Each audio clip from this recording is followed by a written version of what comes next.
Welcome to Red Pill Nation. I'm Scott Veritas, and today I've got another solo episode for you guys. I do have some guests lined up for the next few weeks, but for today, it's just going to be another solo episode, just you and me. Today, I think I want to start sort of the official Red Pill Nation 2020 election coverage. We're about 50 days away from the 2020 election, and I think it's about time that we start to focus some of our coverage on the election. So I'm going to kind of have an election extravaganza episode today. There will be horse race coverage. I'll talk about the polls. I'll talk about what I would predict is going to happen, sort of the realm of possibilities and the range of possibilities. I'll talk about who I'm voting for, and I'll talk about who I'm not voting for. And I'll explain a little bit on why, and I'll do a little bit of speculation on what to expect under the circumstances of either a Trump victory or a Biden victory. So I'll talk a little bit about the polls, talk a little bit about what I think, who I'm going to vote for, and then tell you what might happen. But before we get into all that, I want to sort of contextualize my punditry, because you guys might be wondering, like, this guy's going to talk about, the 2020 election. Where's he coming from? So I want to contextualize sort of everything that I'm saying by talking a little bit about kind of my walk away story, the story of how I went from being someone who was solidly on the left, strongly on the left, and came more so to the center, to being a free thinker, to being an independent. But before I even get into that, real quick, I just want to ask everyone, please, if you're listening on iTunes, give a 5-star review. It really, really helps legitimize the show in the eyes of potential viewers. It makes people want to watch the show, spreads the message. And if you're listening on YouTube, please like, comment, and subscribe. And a new request, if you really, really like my commentary and you want to get more of it and you want updates on this show and updates on everything that I'm doing on the Scott Veritas channel, follow me on Twitter at Scott_Veritas.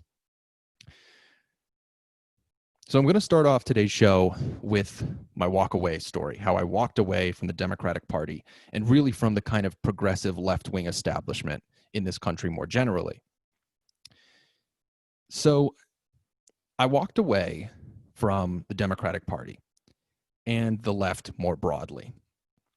Officially, in 2018, I left the Democratic Party, but there's a lot of context that sort of needs to be said instead of just sort of giving you kind of what the final straw was, which ultimately it ended up actually being the Kavanaugh confirmation hearings. But there's important context if you want to understand me and understand my story and how I came to leave the Democratic Party and the left.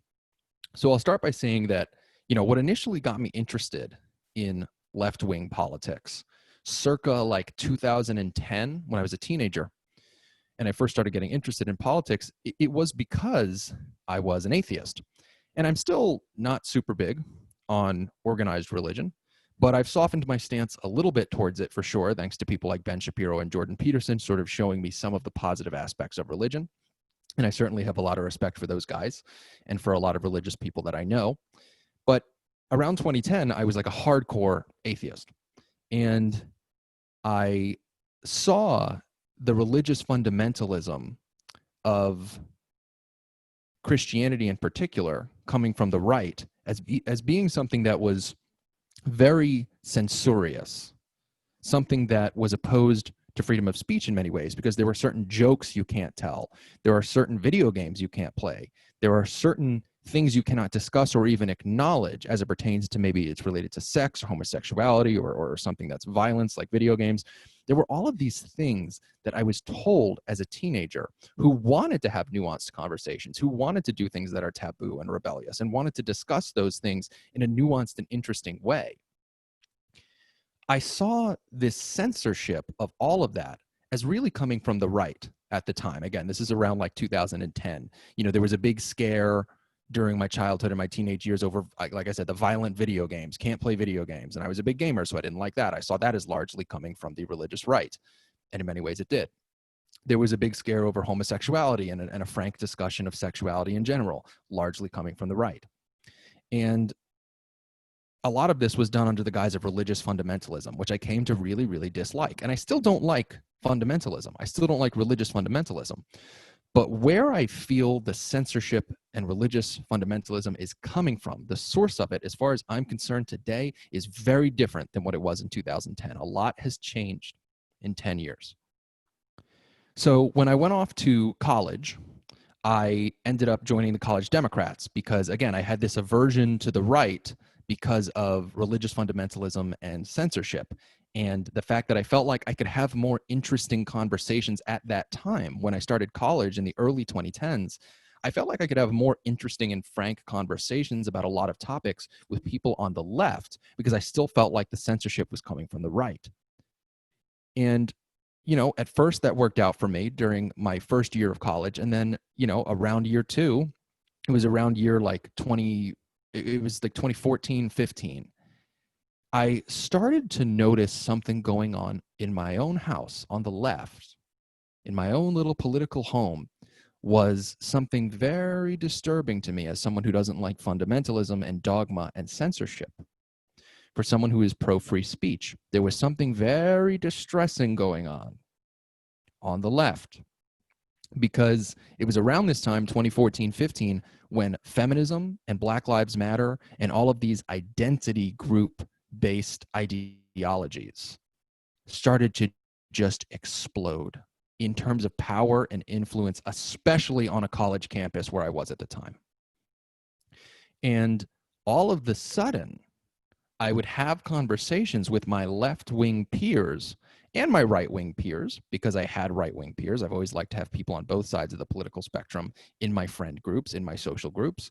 And in my discussions, all of a sudden, I was being censored and I was being told there were certain things that I cannot discuss, even in a nuanced and facts-driven way, even coming from a good place, because I always try to come from a good place when I discuss politics. All of a sudden, all of that kind of censorship and all of that kind of like, oh, don't talk about that. No, free speech be damned. You can't talk about that way, even if it's true. That started to come from the left. And it started to come from the left mostly as a result of these identity-based political movements like feminism, where, I couldn't talk about the wage gap or rape culture in a frank and honest way. Things like that, things that are hogwash and that I knew were hogwash. Even when I was on the left, I was like, I've looked into the statistics on these things. This just isn't true. I was on the left because I was kind of part of the new atheist movement, and I had left-wing economic views. I still have left-wing economic views, but I didn't believe in the wage gap. I didn't believe that we live in a rape culture. And then with Black Lives Matter in 2014, 15, it was kind of the first wave. Now we have this new wave of Black Lives Matter. There was the initial wave after Michael Brown. There was a little bit of a thing after Trayvon Martin, but it wasn't quite the same because a cop didn't shoot and kill Trayvon Martin. So really it exploded in 2014 when Michael Brown was killed by a police officer. And I looked into it, and that was completely justified. He attacked the cop, and so the cop shot him. Because, newsflash, you can't hit cops. You can't try to take cops' guns. They'll shoot you, and they should. Sorry, it's tragic. I think it's terrible when a young person, whether they're black, white, or whatever, loses their life. But if they did something stupid like hit a cop or try to take their gun, and this is something I said at the time in 2014 when it happened to Michael Brown, and people told me, like, no, you can't say that. Like, the people were like, why are you even bothering to look into the facts? They're like, all that matters is that a black person was hurt by a cop, and that's racism. And I was like, wait. What about the facts, though? And they were like, no, the facts don't matter. What you're saying is racist. And I was like, what? What?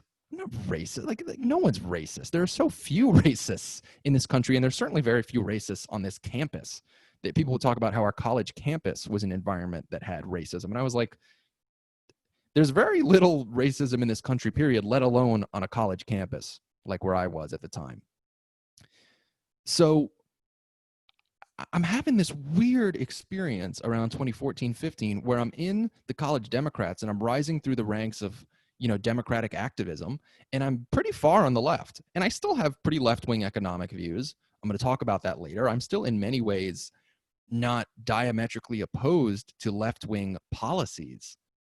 But the rhetoric and the censorship was something that really made me start to think, like, are these really my people? Like, my people have to be the people who want to have frank discussions. They have to be the people who are pro-free speech. That is a need for me. That is a deal breaker for me. If you're not pro-free speech, I can't identify with your political movement.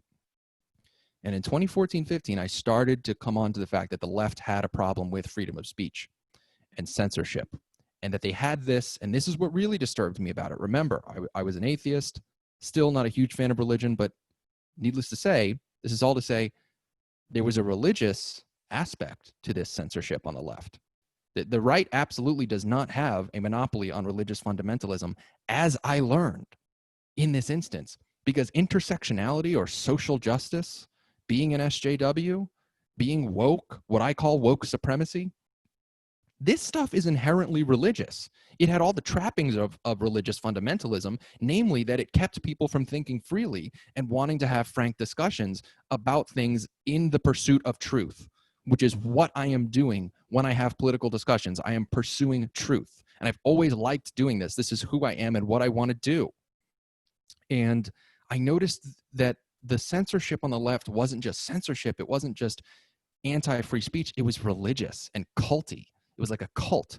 Like, people just would not think freely. And if you went against them, they'd get so angry and they'd cast you out and call you a bigot. You know, on the right, maybe they call you a blasphemer or tell you what you said was offensive. And they do the same exact thing on the left, except call you a bigot, which is almost worse. Like, I'd rather be called a blasphemer than a bigot. I'd rather be called, maybe the right would call you in the early 2000s, maybe they'd call you unpatriotic or something, or whatever. But we wouldn't call you racist. I mean, that's a label that carries so much weight. And when people call you that, it's horrifying. And people would call me this when I spoke out against Black Lives Matter or Islamic extremism or feminist extremism and just the hogwash that goes into all of these things, the bunk statistics.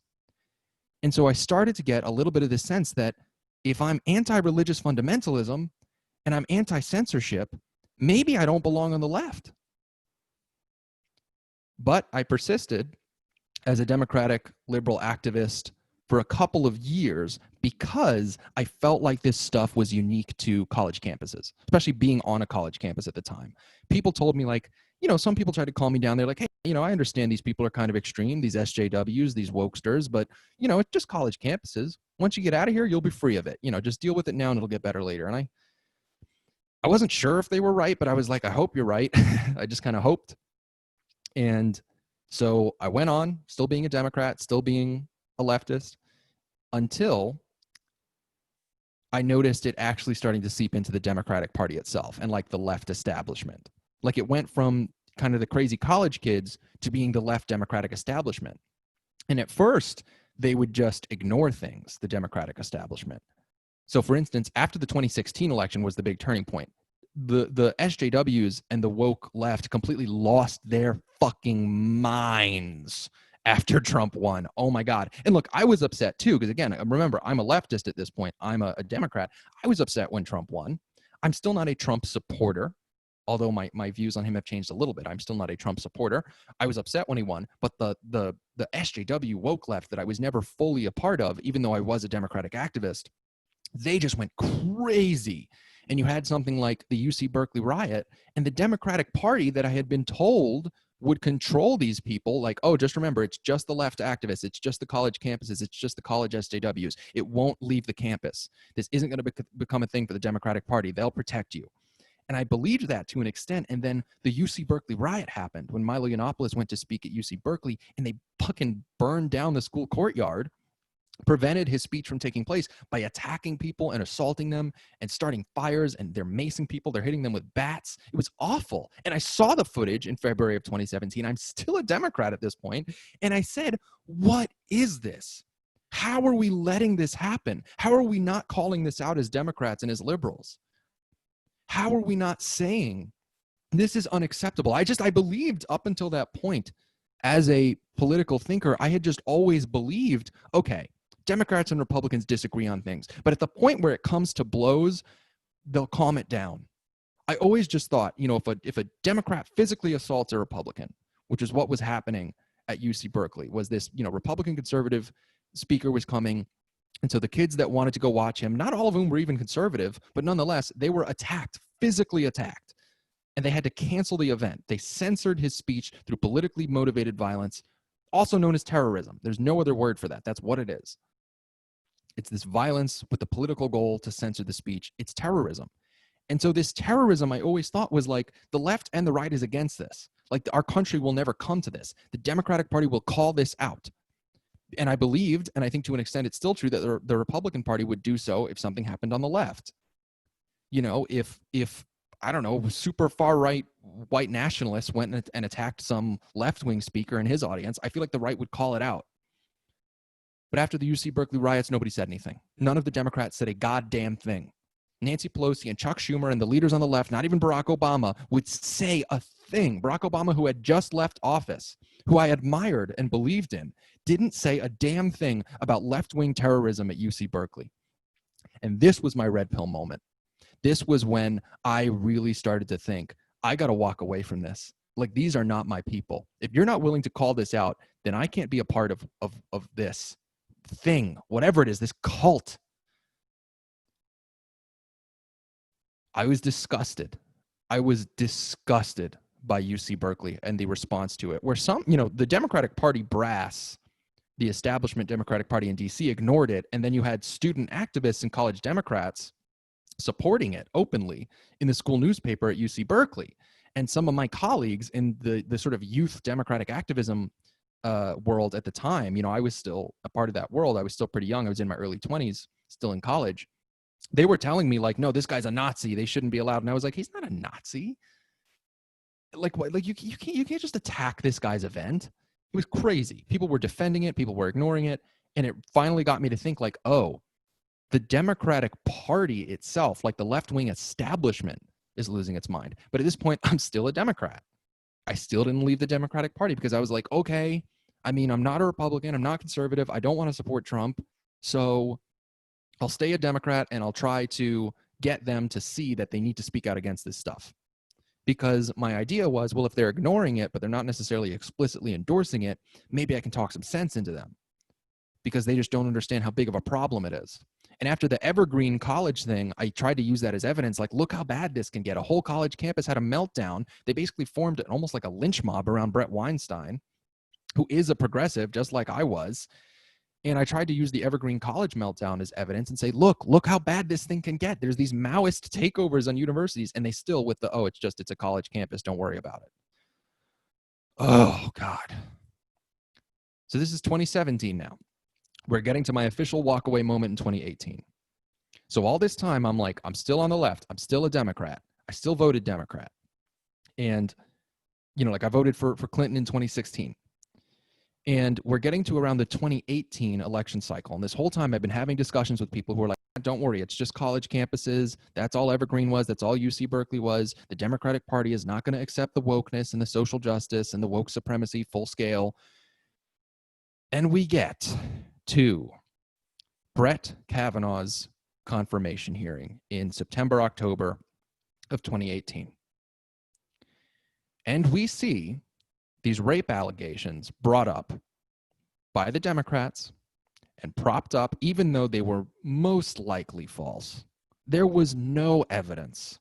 All I asked for when this happened was a shred of evidence supporting the notion that Brett Kavanaugh had committed the crime of which he was accused, which was attempted rape. And I would take that very seriously if it were true, but it probably wasn't.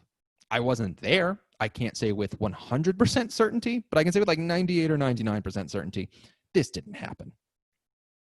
This woman who is a Democrat, is a leftist, didn't say anything for 35 years, comes up at the last minute during Brett Kavanaugh's confirmation hearings and is propped up by the Democrats saying that he attempted to rape her in I think she said it was in like the 80s. And the Democrats did this like full court press, this full machine politics bullshit of propping up these most likely false allegations. And it was all under the guise of like believe all women, of feminism, which is one of the tenets of woke supremacy, of intersectionality, of social justice activism. And I went, guys, this is the Democratic Party. That was the moment where I knew it's the Democratic Party. It's not just some crazy BuzzFeed journalists. It's not just some crazy college kids. It's the Democratic Party. Okay? They have fully accepted this woke stuff, feminism and believe all women, the whole Me Too thing, which, look, of course, I'm against sexual harassment and assault, but a lot of the Me Too stuff turns out to be false. This was most likely false. All of that Me Too and feminism stuff, it's woke stuff. It's social justice warrior stuff. And the Democrats completely incorporated it into their platform and into who they are and into their DNA as a party when they ramrodded, they railroaded Brett Kavanaugh with these almost certainly false allegations for which there was not a shred of evidence, and there was plenty of evidence to the fact that they probably were not true. So in October of 2018, I left the Democratic Party. That was it. That was it. I couldn't do it anymore. I had no excuse. I had nothing. And I told people, like, I don't know how to tell you that this is wrong. I don't know how to tell you that beating people for their political views and attacking political events, terrorism, is wrong. I don't know how to tell you that false allegations of rape are a bad thing and that they happen and that they're awful and that what was done to Brett Kavanaugh was awful because it was deceptive and it was manipulative. It was using false rape allegations for political points, for political purposes. That's disgusting. And I couldn't be a part of the Democratic Party that was partaking in it.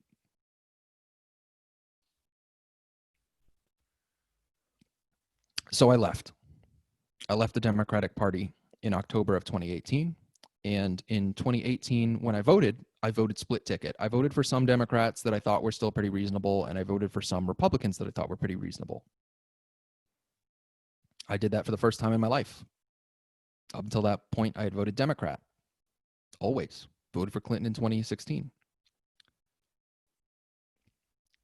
So, that's my story of why I walked away from the Democratic Party.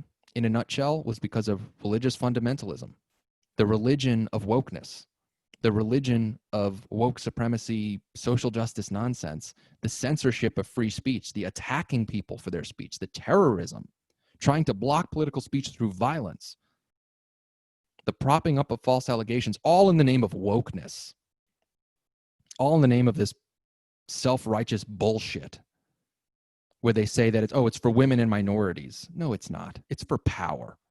The Democratic Party doesn't give a shit about women and minorities. You know that because whenever a woman or minority says anything vaguely conservative or anti-woke, they get attacked by the left, just like at UC Berkeley, just like at Evergreen. So they don't care about minorities and women. They care about power. They think that wokeness is a way to get cheap constituents that'll clap like seals every time they do something vaguely pro-woman or pro-minority. And I'm not about that. I'm about the nuance. I'm about the honest and frank discussion of what's going on and being a free thinker. So I left the Democratic Party. I walked away from the Democratic Party. That's my walk away story. Now, I want to add a caveat to this. And this is kind of one of the core ideas of me saying all of this. I am still, in many ways, a liberal. I have some very liberal economic views. I have some pretty liberal social views. My positions and who I am as a person are the same. I am still non-religious. I am not a conservative by any stretch. I am not a Republican. I am a registered independent. I am not supporting in 2020, nor did I just support in 2016, Donald Trump. I don't think he's the best person for the job to be president. This is something I want to talk about more, but I personally cannot get behind Trump. I understand more so people that do. I certainly understand more after my walk away journey than I did 4 years ago, but I'm not supporting him in 2020. And in saying all of this, I want to make sure people understand you don't have to support Donald Trump or even be a Republican or a conservative to walk away from the Democratic Party. That's not what I did. I didn't become a conservative. I didn't become a Republican. I just walked away from the Democrats and from the woke progressive left thing that is taking them over. And if you think Joe Biden's going to fight back against it, you've got another thing coming. So walk away from the Democratic Party. If you feel the way I feel, if you don't like this woke stuff, if you don't like censorship, if you're pro-free speech, walk away from the Democratic Party. If you don't like false allegations, if you don't like if you don't full sail accept 100% all of the dogma of feminism and Black Lives Matter and all of the identity politics, walk away from the Democratic Party. And don't worry about like, oh, does that make me a Trump voter? Does that make me a Republican? Does that make me a conservative? No, I mean, there's nothing wrong with doing that. Maybe you go all the way to the right. That's fine too if it's genuine and it's what you now believe after getting new information. That's great. But you don't have to do that. You can be like me. You can be an independent free thinker who's not associated with either party, who's not supporting either candidate. I'm not supporting Biden or Trump in 2020. Hell no. I'll write someone in or I'll not vote at all. So you don't have to support Trump or even be a Republican to walk away from the Democrats. So do it. If you don't like identity politics, if you don't like woke BS, if you don't like the religious dogma of woke supremacy, walk away from the Democratic Party like I did, and you will be so much better off for it. I feel so much better now. I have made great friends in kind of like the intellectual dark web space, in the political centrism space, in the free thinking space. I have made better friends than I ever had. The people who are calling me racist for being a free thinker. Way better off than I was. So do it, man. If you're listening to this and you're tempted to leave, but you're afraid that, I don't want to support Trump, I don't want to be a Republican, you don't have to. Just leave the Democratic Party. Get the hell out of there. Because this woke stuff has taken over, and it is ruining our politics, and it has certainly taken over the Democratic Party and ruined that party. Can't be a part of that if you're for freedom of speech, if you're a free thinker. So walk away. Walk away from the Democratic Party.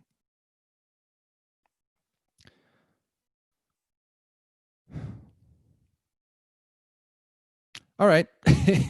Well, that's my walk away story. And I hope that gives some context to what we're going to talk about today. Because I want to talk about the 2020 election more. I mentioned in that story that I'm not voting for Joe Biden or Donald Trump this year. I can't do it. I don't support Trump. I think he has major personal flaw issues. I think that he's not a particularly good leader with great judgment. Not really my thing. I still think this, even as I've kind of came away from the left in the past few years.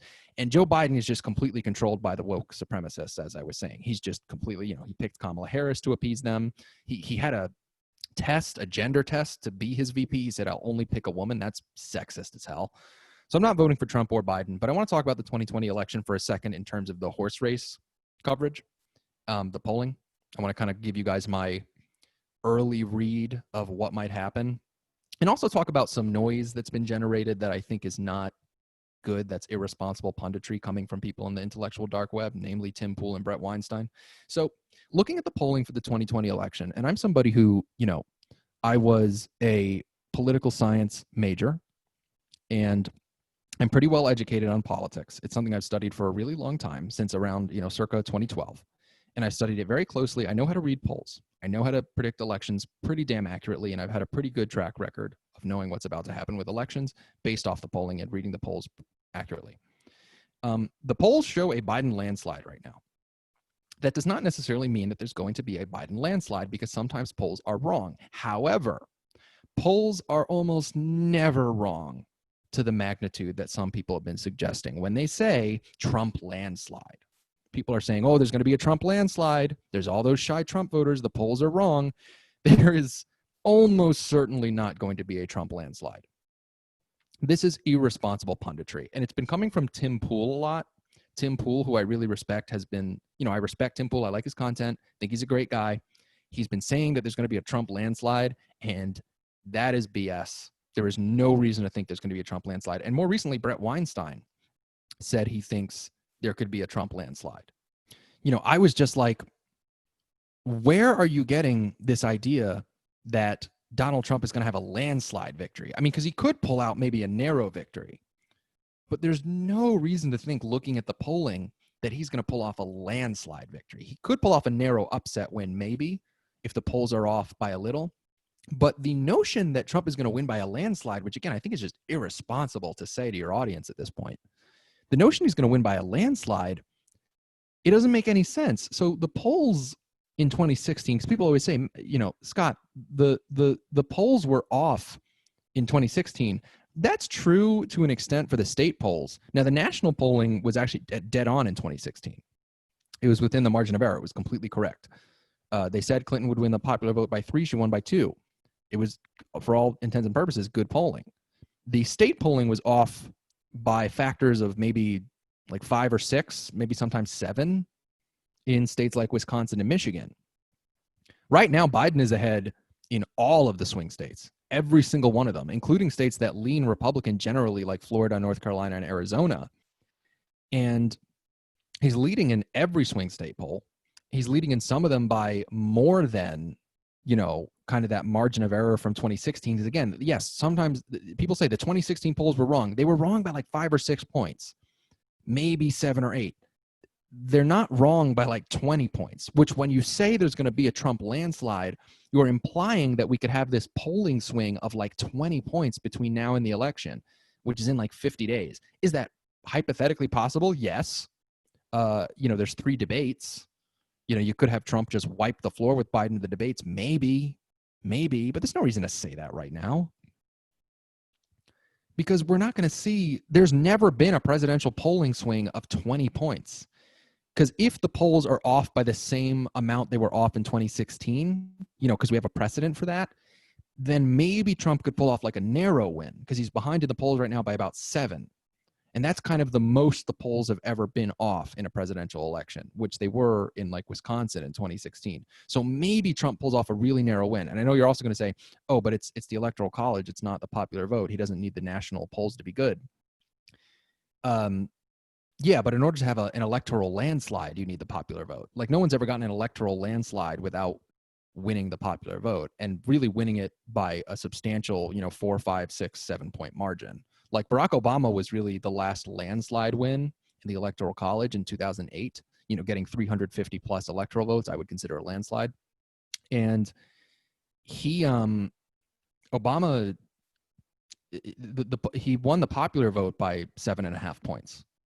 You need to win the popular vote to have a landslide. So anyway, all of this is to say, I'm criticizing Weinstein and Poole and other people who are saying Trump landslide, not because I don't think Trump can win, but I don't think he can win by a landslide. I think it's irresponsible punditry. I think it's a bad reading of the horse race polling. I think that's really irresponsible right now. Maybe things will change over the course of the next couple of months and I'll change my tune. But for now, the possibilities as far as I'm concerned are a Biden landslide, a narrow Biden victory, or maybe a narrow Trump victory. Totally open to the idea that Trump could still win a narrow victory in the Electoral College, maybe even the popular vote, but he's not going to win in a landslide. I'm not saying that right now. Maybe I'll change my tune, but I really don't have any reason to believe that's a possibility right now. So there's some horse race coverage for you.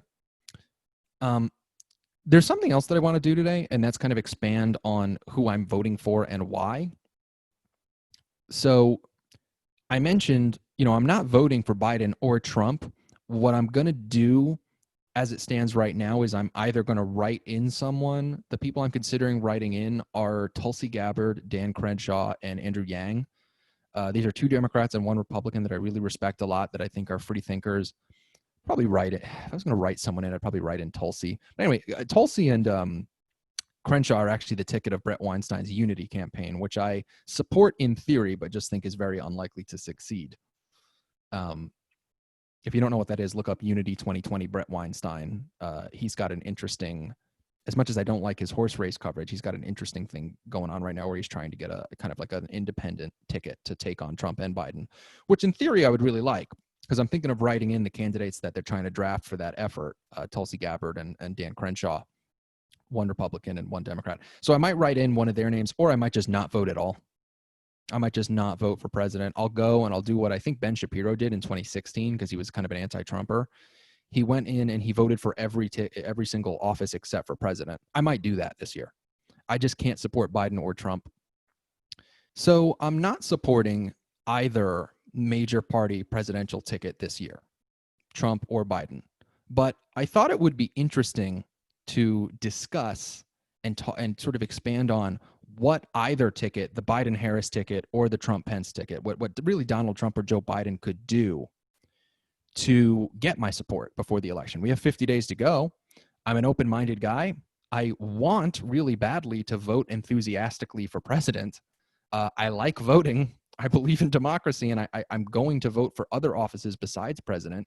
I'm passionate about politics and about voting. I want to vote enthusiastically for president, but I can't this year because I really don't like either of the two major candidates. And I don't really like either of the third party candidates either. Joe Jurgensen has been doing the woke stuff. Not really a fan of hers either, the libertarian candidate. So, I thought it'd be interesting to talk about, though, what could either Trump or Biden do to get my support. So I'm going to do that now. So I'm going to start with Donald Trump. In order to tell you what he could do to get my vote, first, I think I should tell you why I'm not voting for him, and I'll do this with Biden as well, because that context is important. So with Trump, it's mostly a character thing. His policies are kind of a mixed bag for me. I disagree with him a lot on a lot of economic policies. It's kind of a mixed bag for me on social policy. I agree with the way he's been saying we need law and order in this country. And, he sends the feds in to get rid of Antifa in Portland. That's actually something I think the president needs to do, whether it's Trump or whoever. Like, there needs to be leadership because Democrats are not able to control their own cities right now.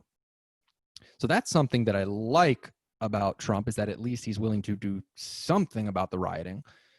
But at the end of the day, I don't really think he's the man for this moment. Even though Trump is anti-woke and I'm anti-woke, I don't like this woke supremacy stuff. I don't like this weird religion of being obsessed with identity groups like race and sex and religion and stuff, gender identity.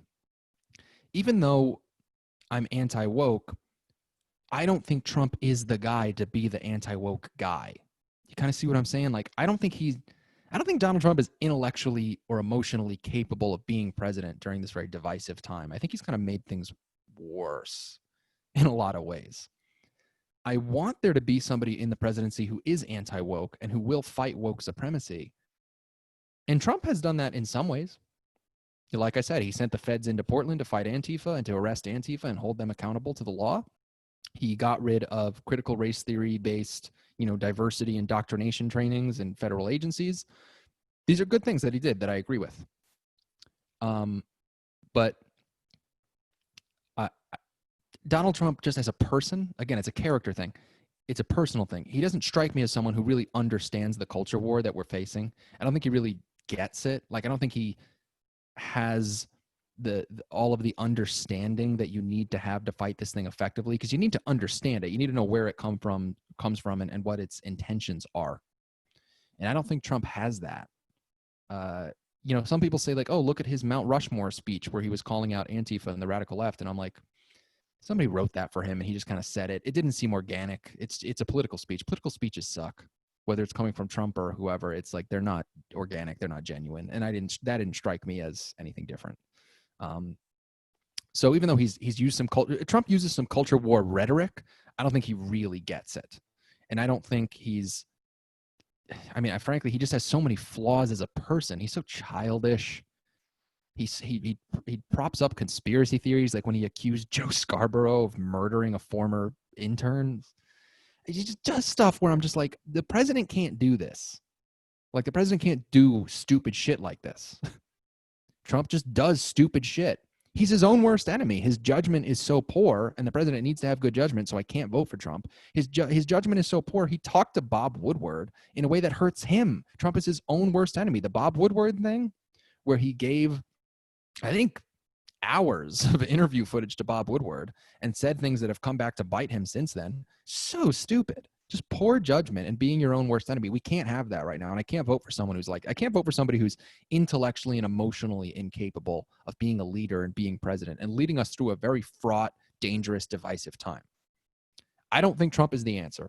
Basically, I do not think Trump is the answer to woke supremacy. I do not think Trump is the answer to this left-wing extremism thing that I want to be dealt with. Even though he is on the right, even though he is anti-woke rhetorically, I don't think he will be effective in fighting it. And in many ways, he actually makes it worse by providing a foil to the woke supremacists, by sort of justifying some of the stuff that he says, some of the stuff that they say, because some of the stuff that Trump says if it's not racist, it's easy enough to portray as racist. So like when he told Ilhan Omar to like go back to your country, that was a dumb thing to say. That was also at a time where the Democrats were starting to fight amongst themselves. And, you know, Trump swoops in and he was like, basically Trump was like, go back to Africa, which is like a super racist thing to say to a Somali woman, Ilhan Omar.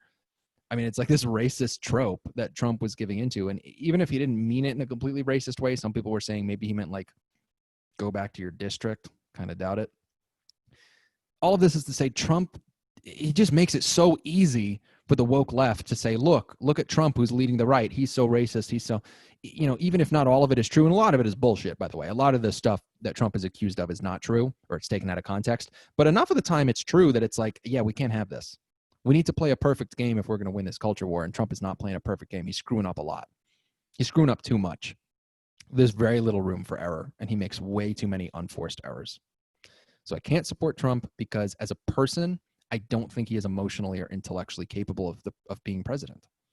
Like he cannot handle the presidency. He's shown this many times over the course of the past 5 years. And I can't support him for that reason.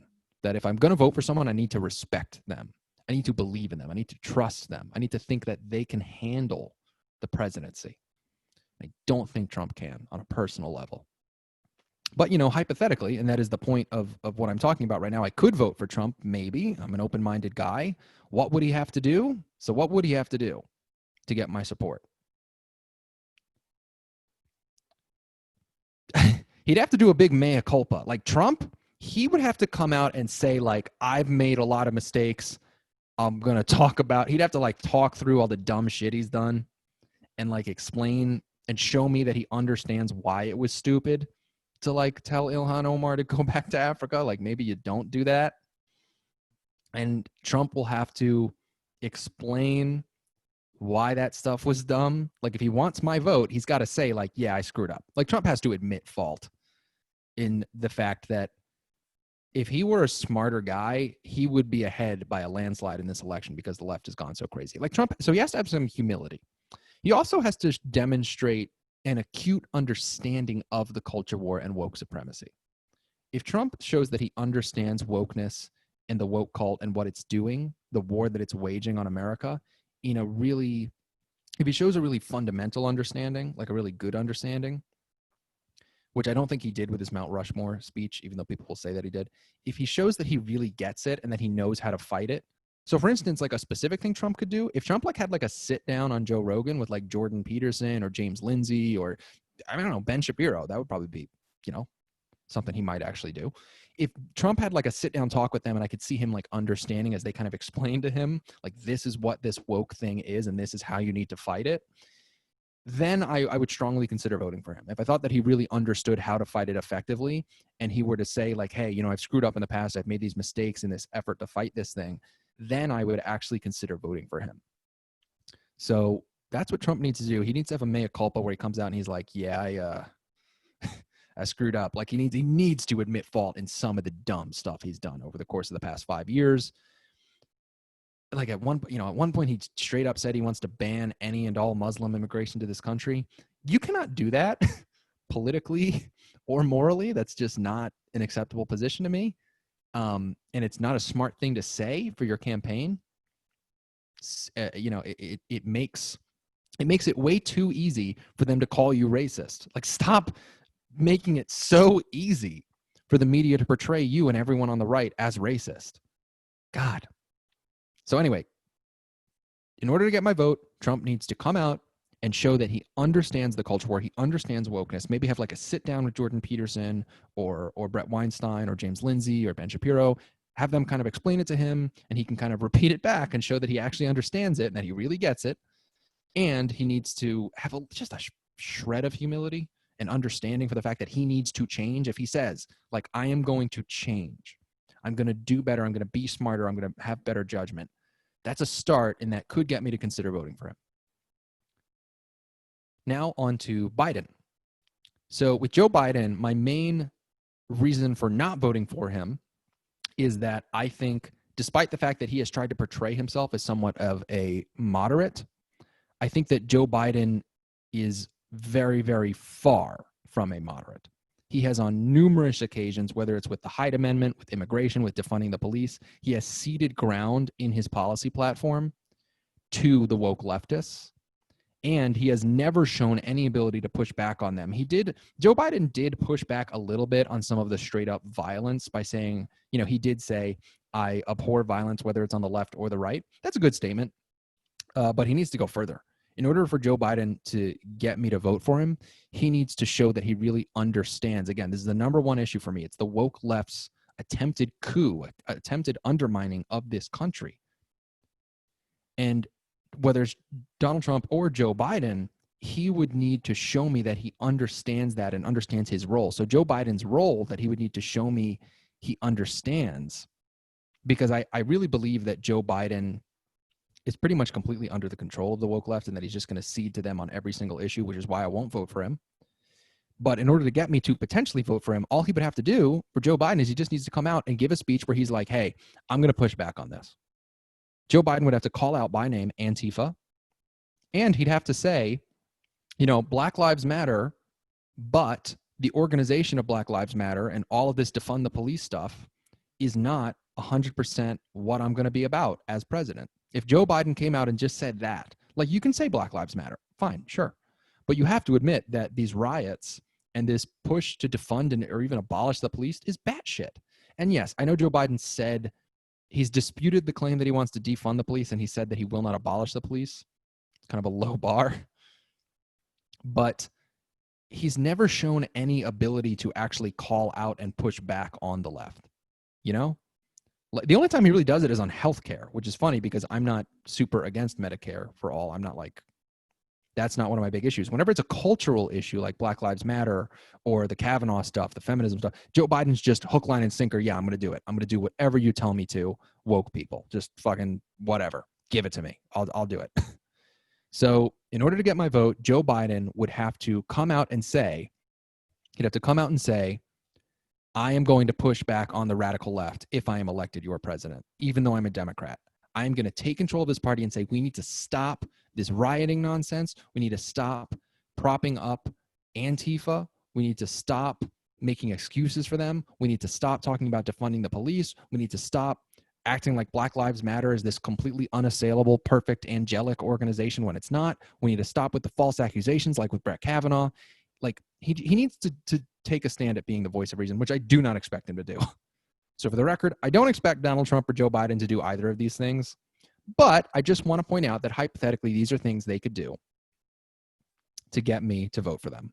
So those are the things that Joe Biden or Donald Trump could do to get me to vote for them. As of now, I'm not voting for either of them. I'm not voting for Donald Trump or Joe Biden, but that's what they could do to get me to vote for one of them. So the last thing I want to do on today's show is just give you guys a little bit of maybe a preview of what might happen in the event of a Trump or Biden victory. Because, I like to predict things. I like to try and play Nostradamus to the extent that I can. So I'll tell you what I think what I think you should expect. Basically if Trump wins, if Biden wins. If Biden wins, and it looks like he's going to right now, if he does in the end, especially if he takes control of the Senate, which if he wins, he probably will. The Democrats will probably get the Senate if Biden wins the presidency. Expect they're going to get rid of the filibuster. And the first thing I want to say is, if Biden wins, things will actually calm down, I think, for like a minute. I think for like a minute with Trump being out of office, the radical left. So like the crazy SJW, like Antifa people, they'll still be crazy. But some of the like media figures and some of the other, they'll calm down a bit because they don't have Trump to go after if he's a lame duck, or certainly if he's no longer in the presidency. So I think until like spring of 2021, like for the first couple months of Biden's administration, I think things would calm down in this country a little for like a minute. I think you can expect that, like a little bit of a cool down where we stop being quite so at each other's throats, because I think people won't be quite so angry towards Biden as they are at Trump all the time, especially on the left. But then I think you can expect pretty quickly for the Democrats to overplay their hand. I think that at that point, Biden will start to, he'll try to kind of push back on the radical left a little bit with help from, Nancy Pelosi or whoever. But by the end of his first term, I guarantee you, they will have gotten him to do some pretty appalling stuff, whether it's national hate speech legislation, basically repealing the First Amendment, whether it's, like a pronoun bill like Bill C-16 in Canada, the thing that kind of made Jordan Peterson famous, or if it's defunding the police or something like that, or pushing for that. I think the radical left will get Biden to do radical, crazy shit in his first term because they own that party, and he has shown no sign that he's able to effectively push back on them, as I said earlier. So if Biden wins, expect things to calm down for like a minute, and then the Biden-Harris administration will get into the White House, and they'll eliminate the filibuster immediately, and they'll use the Democratic Senate and the Democratic House to pass some crazy left-wing legislation. So if Trump wins, which seems pretty unlikely at the moment, but it's certainly still possible that he could pull off a narrow victory. I certainly don't think there's going to be a Trump landslide, but there could be a narrow victory. If Trump wins, first, in the immediate aftermath, there is going to be so much rioting. Oh my God. It is going to be way worse than this summer, way worse than the George Floyd. Oh my God. If Trump wins, every shred of sanity that existed in 2016 or even 2017, 18, or 19 is gone. The left will go bat shit crazy. And the rioting will be really, really bad. I have a plan, like me and my girlfriend have talked about, like if Trump wins, we're going to have like a to-go bag. And we're going to have a to-go bag ready on election night. And like if Trump wins, we're going to like go to like one of our parents' houses or something, like outside of, because we live in a major city. And nah, I'm not dealing with the riots if Trump wins. It's going to be really bad, guys. Sorry. If he wins, it's going to be really, really bad. The radical left is going to go crazy. I'm so sure of this. If Trump wins, the radical left is going to go nuts. So in the immediate aftermath, in like November, it'll be really bad. There'll be rioting, but it'll probably calm down once it gets colder.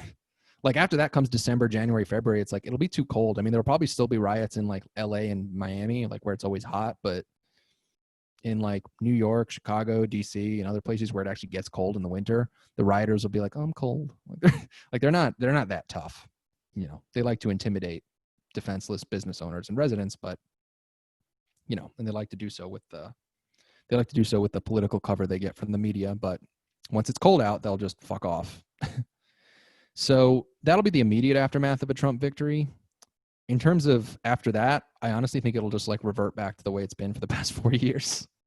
Like the left will just continue to get crazier and crazier, which they've been doing. Trump will do some dumb stuff from time to time, as he does. I don't think much will change if Trump wins re-election, other than the rioting getting worse.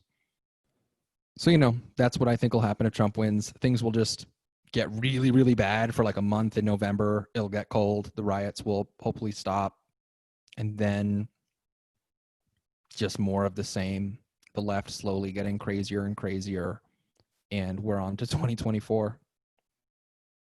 I don't think Trump's going to win. He could, maybe, but I don't think he's going to. We'll see.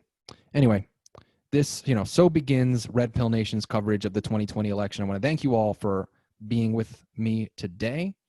If you're listening, just a reminder. I know I said this earlier, but I'm going to give you a little reminder. Please give us a 5-star rating on iTunes if you're listening on iTunes. Like, comment, subscribe if you are listening on YouTube, and follow me on Twitter at Scott_Veritas if you want more of my commentary and you want updates on these shows. We are going to have some guests on. I have some guests lined up for the next few shows, but until then, this is Red Pill Nation. Thank you for listening. I'm Scott Veritas. See you next time.